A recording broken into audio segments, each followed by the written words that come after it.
Darren here, and on today's episode of WWII Academy, we are going to look at the newly added feature to the World War II Classic Mode, whichever one you want to call it, of the multi-turreted tanks.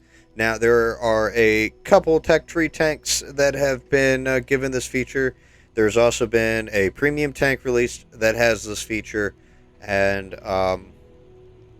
we are going to take a look at exactly how those function in the mode and, walk our way around how you can set them up and get information on it and whatnot. So, let's get started. Alrighty, so we're just going to start right away with the information on the multi-turreted tanks. I'll be using the Orochi just because I know for certain that this is a multi-turreted tank.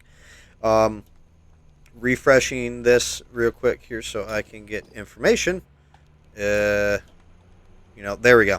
As we can see right here, we'll see that the little tiny stat page there in the right-hand side of the screen is constantly cycling through the various different gun stats, or rough gun stats, for the Orochi here. But, of course, by simply going to the module viewer here, and we scroll down to the specifically the weapon stats section, we can simply hit Y for detailed stats, and this will give us the detailed stats for the specific guns available to this vehicle.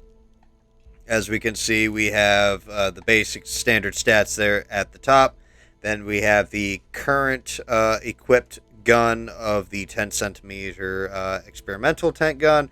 Let's scroll down, and then we have the two 47 millimeter turrets there on the front of the tank. Moving on to simply setting up the Orochi. Very, very easy. It's the same thing as, any other tank, really. Just you now have 3 guns to work with, or, of course, the 15 centimeter howitzer if you want to switch that. We're going to not worry about that one. So, simply, again, set it up. We're just going to, oh, goodness, here, I want 10 rounds of this. Then, for this, we are going to do all premium. Now, you don't need to install 121 rounds a turret of all premium ammunition, but from a personal standpoint, I believe that it is more beneficial to have all premium loaded for these smaller turrets, simply because, these guns are not really the best on many tanks you might face at this tier. Specifically, I believe this is a tier 8, so you're going to be seeing tier 10s with this. Now, of course, I never bothered to test how effective the HE is of these caliber of guns on tier 10 treads, but if you want to experiment with that yourself and load a significant amount of HE for perma-tracking tanks, by all means, find out if that works for you and if that's what you want to do. But for me personally, since I would be focusing primarily on damage, I would be loading up all premium rounds. So, the choice would be yours, premium rounds or HE. I would not load standard ammunition in these guns. And that's pretty much about it in terms of setting it up. As you can see, it's very simple. I don't need to jump through any hoops to equip those 2 tiny turrets there on the front of the tank.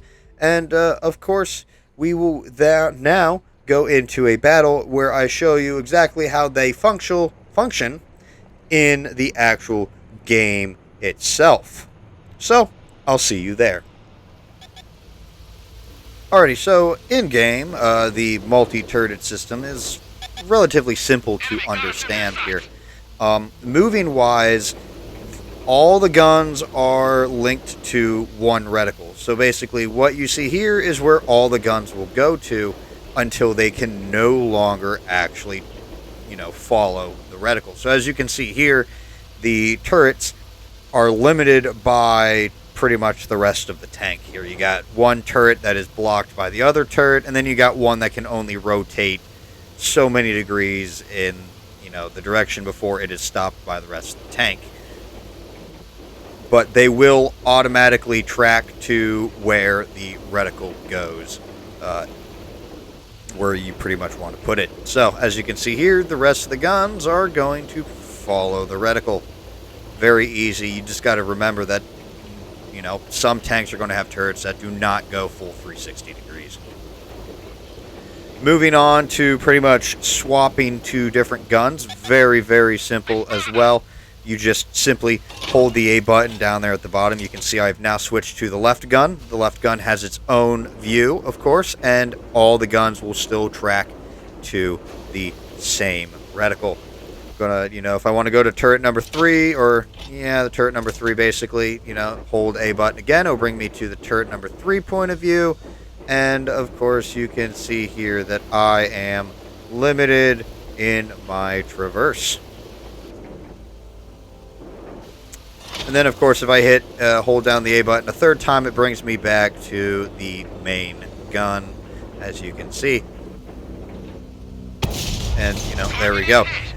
You'll notice here that I have fired, and I've only fired one gun. That basically means each gun is to be fired individually. It is not like World of Warships Legends, where if you pull the trigger or you hold down the trigger, all the guns fire. It does not work like that, as you can see.